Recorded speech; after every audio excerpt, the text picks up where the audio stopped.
Hey guys, me Steve, Cliff Answer Chevrolet. Today I wanted to talk to you about the 2025 all-new Chevrolet Equinox. For the past several years, the Chevy Equinox has been our #1 selling vehicle here at Cliff Answer Chevrolet. So while we were excited to hear our bestseller was getting a makeover, but we were also kind of nervous because this is one of our bread and butter vehicles. So let's go over what's all changed on the new Equinox, a couple of things that I love on the new Equinox, a couple of things I'm not too excited about, and with that information, decide whether the 2025 Equinox is your next SUV. Let's get to it. All right, let's get into what I consider the biggest change on the new 2025 Equinox, and that is we've redesigned the trim levels to the new Equinox. So in the previous generation, we had that LS base model, LT, and Premier. So what we've done on the 2025 Equinox is started our base trim level at the LT. And then from there, we go up to the Active and the RS, and they kind of sit side by each, right next to each other, and it just depends on the look of the vehicle you want on whether you should get the Active or the RS. So we've seen the Active trim level on the Trax and the Trailblazer, and now we've seen it here on the Equinox.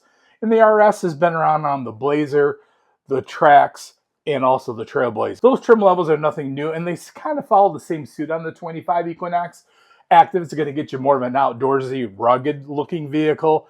And then the RS is more of a street-inspired sporty look. So now that we've really quick touched on some of the main differences you see, how the Equinox trim levels are packaged, let's really quick talk about the powertrain. We still have that 1.5 turbocharged engine that gets you 175 horsepower. And depending on what drivetrain you get on the Equinox, we'll let you know which transmission you end up getting. So if we go all-wheel drive like the one behind us, we're going to get our 8-speed transmission. If you go with a front-wheel drive, you're going to have a CVT transmission, the one that's been in our Malibu for a while now. Obviously, the exterior of the Equinox has changed quite a bit. The grille, the headlights, the taillights all change, along with the wheel wells that really are much more angular. The new Equinox is 2.5 inches wider, 3/4 of an inch, almost a full inch higher, better ground clearance than the previous generation. And the vehicle overall looks much more boxier than the previous Equinox. That grille and fascia can change between the trim levels that you go in and out of the Chevy Equinox. LT, you're going to see you get the chrome bar. The crossbar in the Active is like a bronzy, darker color, and on the RS, you get the black crossbar. We do now offer a two-tone option on the Equinox. On the LT and the Active, you have the option for a white roof, and then on the RS, you have an option for a black roof. If you go with the Active trim level like the Equinox behind me, you're going to find a 17-inch wheel that's wrapped in an all-terrain tire. If you go LT, you'll have the option between the 17 and the 19-inch wheel. And if you go RS, you're going to get either a 19 or a 20-inch wheel. You get the maple sugar interior on this Active with the Active stitch into the headrest. We've come to know with the RS trim level that you get the black interior with the red stitching and accents throughout the interior. On the Active and the RS, you have a drive selector mode button that's in between the two seats. You don't find that on the LT, but you will find a little sneak piece of information here. On 2026, we're going to add that drive selector knob on all 3 trim levels, so keep an eye out for that. As we open the door of the Equinox, you're immediately going to see a major difference on the way that the vehicle is laid out. We have an 11.3-inch Google built-in infotainment system and an 11-inch full-color driver information center. On the 2025 Equinox and most of our Chevrolets now, you're going to see an 8-year OnStar plan that allows you to have the navigation work on the Google built-in radio. So I'm loving the updated look. I'm loving the screens and the technology that's available in the Equinox. And I love that it's a little bit bigger to give you a little bit more space. You're especially going to find that space, it seems like, between the driver and the passenger. Like I said, it is 2.5 inches wider, and you definitely feel that when you sit inside the new Equinox. So let's talk about a couple of things I'm just not too fond of with the new Equinox.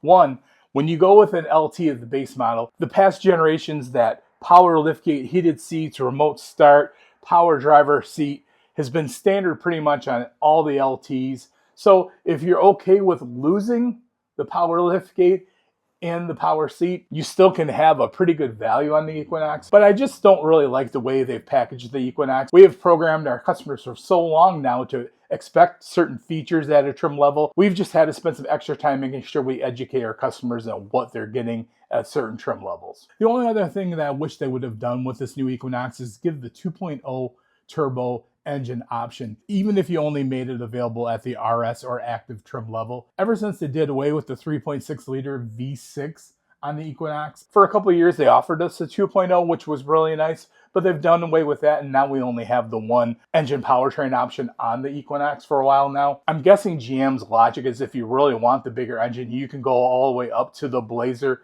to the 3.6, or even up to the Traverse where you get the 2.5 turbo. I just think it would have been nice to have the 2.0 option on the active and the RS for our customers. Leave a comment below on what you think of the new Chevy Equinox. Are you too upset about how they've set up these packages on the new Equinox? Also, let me know, are you a fan of the RS or an active? Which one do you think that you would go for? We're going to work our way through the 2025 Chevrolet lineup. We're already starting to look at order some 2026s for a lot coming up, so we're moving right through. Keep an eye out for a Suburban video coming up next. We got a couple of the mid-cycle enhancement Suburbans on our lot, and I'd like to go through what all has changed on that mid-cycle. What does even a mid-cycle even mean? So keep an eye out for that. I appreciate you guys tuning in. Talk to you on the next one.